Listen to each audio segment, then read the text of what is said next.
আসসালামু আলাইকুম। আশা করি সবাই ভালো আছেন। বাংলাদেশ ভার্সেস নেদারল্যান্ডসের তৃতীয় টি-20 ম্যাচটি বৃষ্টির কারণে পণ্ড হয়ে গিয়েছে, যদিও বাংলাদেশ 18 ওভার পর্যন্ত ব্যাটিং করার সুযোগ পেয়েছে। সিরিজ সেরা হয়েছেন আমাদের ক্যাপ্টেন মোনালিসা, লিটন কুমার দাস। খুব ভালো কথা। আজকে বাংলাদেশের ব্যাটিংটা নিয়ে আলোচনা করব। বাংলাদেশের ব্যাটিংয়ে সেই আগের পুরনো সমস্যাই দেখা গেল আজকে। মিড ওভার্সে স্ট্রাইক রোটেশন, রানের গতিটা একই রাখা, সেটা পারলো না আজকে বাংলাদেশ। সেটা আজকে বোঝা গেল, সেই একই সমস্যা রয়ে গেছে বাংলাদেশ এর মিডল অর্ডারে। প্রথমে একে একে ব্যাটিংয়ের ব্যাটসম্যানদের কথা আসে। প্রথমে আগে তাহিদ হৃদয়ের কথা আসে। তাহিদ হৃদয়কে কী করা উচিত? তাহিদ হৃদয়কে পদ্মা সেতুর উপর নিয়ে টুপ করে নিচে ফেলে দেওয়া উচিত।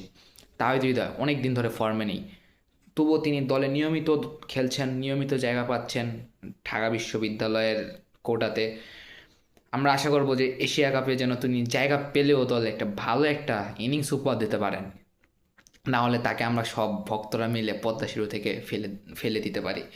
এই তারপর আসি সাইফ হাসান। সাইফ হাসানকে নিয়ে কিছু বলা যাবে না, কারণ সাইফ হাসানের এটা তৃতীয় ম্যাচ, আর দ্বিতীয়বার ব্যাটিং করার সুযোগ পেয়েছেন ইনিংসে। প্রথম ম্যাচে ভালো খেলেছিলেন, আজকেও মোটামুটি ভালো শুরু পেয়েছিলেন, কিন্তু দুঃখজনকভাবে আউট হয়েছেন।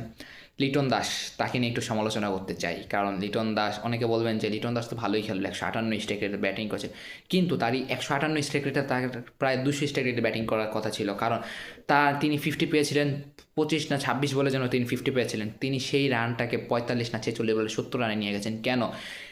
তিনি লাস্টে 30 বলে 31টা রান নিয়েছেন, এটা কোনো কথা হলো? তিনি এত ভালো একটা শুরু করার পরেও এত খারাপ একটা ফিনিশিং দিলেন। তিনি মনে হয়, আমার কাছে মনে হয় তিনি নিজের জন্য খেলেছেন, তিনি সেঞ্চুরি করার জন্য খেলেছেন, তিনি দলের জন্য হয় খেলেননি।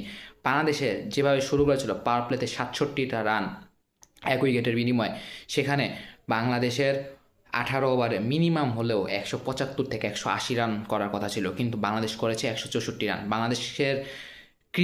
বাংলাদেশের সেই পুরনো অভ্যাসই রয়ে গিয়েছে, মিড ওভার্সে রান বের করতে না পারা, স্ট্রাইক রোটেশন করতে না পারা।